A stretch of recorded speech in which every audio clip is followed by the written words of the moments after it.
Di sebuah desa kecil di kaki Gunung Slamet, tinggal seorang petani lansia bernama Pak Dirman. Usianya telah melewati angka 70, namun tubuhnya masih tegak, matanya masih tajam, dan langkahnya mantap setiap pagi menapaki jalan tanah menuju kandang tua di samping rumahnya. 20 tahun lalu, Pak Dirman membeli seekor anak sapi betina dari pasar hewan. Ia menamainya Gendis, karena bulunya yang coklat kemerahan mengingatkannya pada manisan gula kelapa kesukaan istrinya semasa hidup. Gendis bukan sekadar hewan ternak baginya.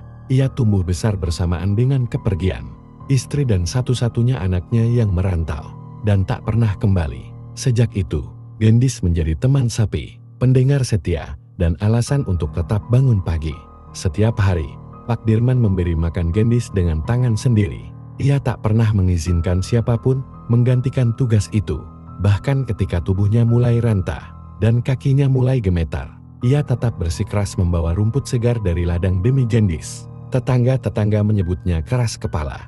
Tapi bagi Pak Dirman, Gendis bukan sapi biasa, ia adalah keluarga. Waktu berlalu, nama Gendis makin dikenal karena tubuhnya besar dan sehat meski sudah tua. Banyak peternak, bahkan kolektor hewan ternak, datang dengan tawaran menggiurkan. Ada yang menawar 80 juta.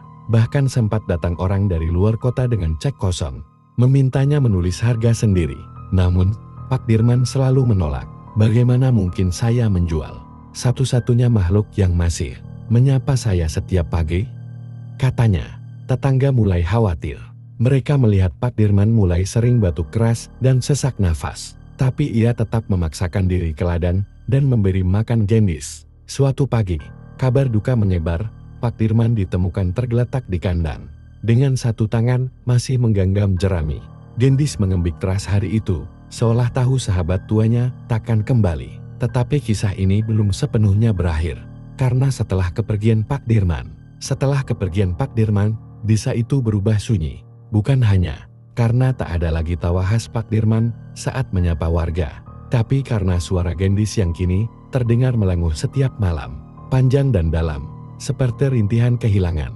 Hari-hari pertama setelah pemakaman, tak ada yang berani menyentuh kandang itu. Beberapa tetangga sempat memberi makan Gendis dari luar pagar, tapi tak ada yang masuk. Mereka bilang, entah mengapa, terasa seolah tempat itu masih milik Pak Dirman. Lalu datanglah seorang pemuda dari kota Arga, anak Pak Dirman yang dulu pergi merantau. Rambutnya telah mulai memutih, wajahnya penuh penyesalan. Ia datang terlambat, beberapa hari setelah ayahnya dikubur. Tak banyak bicara, hanya berdiri lama di depan makam yang masih merah tanahnya. Ia menangis diam-diam, menyesali jarak yang dibiarkan membentang terlalu lama. Arga kembali ke rumah tua yang telah ia tinggalkan sejak remaja. Ia masuk kandang dengan pelan, dan Gendis menatapnya. Tatapan itu tidak liar, tapi juga tidak akrab. Ia seolah bertanya, "Siapa kamu, dan di mana Pak Dirman?" Arga mencoba memberi makan, tapi Gendis menolak. Ia hanya berdiri diam di sudut, tak bersuara.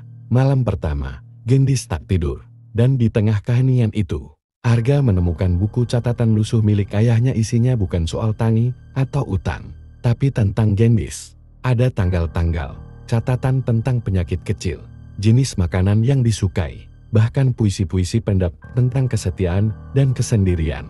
Malam itu, Arga duduk di kandang, membaca catatan itu dengan suara lirih. Dan untuk pertama kalinya sejak Pak Dirman tiada, Gendis mendekat dan menyentuhkan kepalanya ke pundak Arga. Tak ada suara, tak ada gerakan besar, hanya keheningan yang dalam dan berat. Hari-hari berikutnya, Arga mulai tinggal di desa. Ia membersihkan kandang, menanam kembali ladang rumput ayahnya, dan belajar cara merawat Gendis persis seperti yang tertulis di catatan. Tetangga-tetangga melihat perubahan itu. Dengan heran, pemuda kota yang dulu tak pernah pulang, kini hidup seperti ayahnya. Namun waktu terus berjalan, dan tubuh Gendis yang telah menua mulai melemah. Suatu pagi, saat Arga datang ke kandang, ia menemukan Gendis terbaring. Nafasnya berat, matanya sayu. Ia tahu waktunya hampir tiba. Arga duduk di sampingnya, membacakan puisi terakhir dari catatan ayahnya. Dan ketika matahari pagi mulai menyinari kaki Gunung Slamet, Gendis menutup matanya untuk selamanya. Desa itu kembali sunyi. Kini kandang itu benar-benar kosong. Tapi Arga tak pergi. Ia merawat ladang, menyimpan catatan ayahnya, dan membangun tempat kecil di samping kandang. bukan untuk beternak, tapi untuk mengajar anak-anak desa membaca dan menulis. Ia menamai tempat itu Rumah Gendis, sebuah penghormatan terakhir. Bukan untuk seekor sapi, tapi untuk ikatan yang tak pernah dijual. Meski ditawar setinggi langit, kesetiaan dan cinta tanpa syarat. Waktu terus bergulir. Musim tanam datang dan pergi. Anak-anak desa tumbuh. Dan beberapa dari mereka masih sering duduk di Rumah Gendis. Mendengar Arga bercerita tentang seekor sapi yang setia dan seorang ayah yang tak pernah benar-benar sendiri. Meski tubuh Pak Dirman telah tiada dan Gendis telah kembali ke tanah, kenangan tentang mereka hidup dalam setiap baris cerita, dalam tanah ladang yang terus ditanami, dan dalam setiap anak yang belajar membaca dari catatan tangan seorang petani tua. Di sana, di kaki Gunung Slamet, tak ada patung besar atau tugu peringatan, tapi setiap pagi, saat kabut turun pelan dan embun menyentuh rumput, mereka yang tahu akan berkata pelan, "Di tempat ini dulu pernah hidup dua sahabat sejati yang tak pernah saling meninggalkan."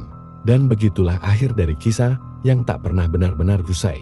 Karena cinta yang tulus akan selalu menemukan cara untuk tetap tinggal.